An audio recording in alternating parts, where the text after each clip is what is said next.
కొరింథీయులకు రాసిన మొదటి పత్రిక 3వ అధ్యాయము 16వ వచనమండి. మీరు దేవుని ఆలయమై ఉన్నారని, దేవుని ఆత్మ మీలో నివసించుచున్నాడని మీరు ఎరగరా? యేసుక్రీస్తు వరకు నామంలో శుభాభివందనాలు తెలియజేస్తున్నాను. దేవుని చేతిలో మనమున్నాం కానీ దేవుడు మన చేతిలో లేడండి. ఒకసారి మీరు ఆలోచించండి, దేవుడు ఎక్కడుంటాడండి?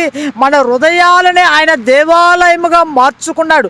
మనలోనే ఉంటాడు. ఆత్మరూపం ఉన్న దేవుడు మనలోనే ఉంటాడు. కానీ దేవుడు 4 గోళ్ల మధ్య మనం బంధించి ఉంచలేమండి దేవుణ్ణి. ఎందుకంటే ఆయన అనంతుడై ఉన్న దేవుణ్ణి పరిమితుడైన మానవుడు ఎలాగ బంధించగలిగి ఉంచుతామండి? 4 గోళ్ల మధ్య ఆయన బంధించి మనం ఉంచలేము, అది అసాధ్యము.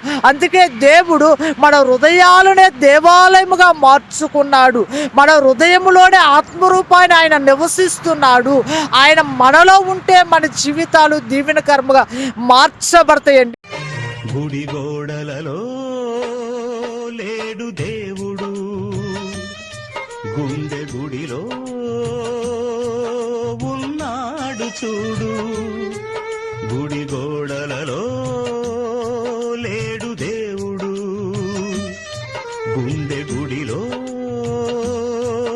ఉన్నాడు చూడు.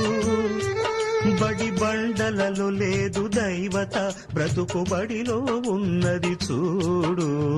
ఆత్మస్వరూపి నీలో దేవుడు, ఆత్మతో సత్యముతో ఆరాధించు. గుడి గోడలలో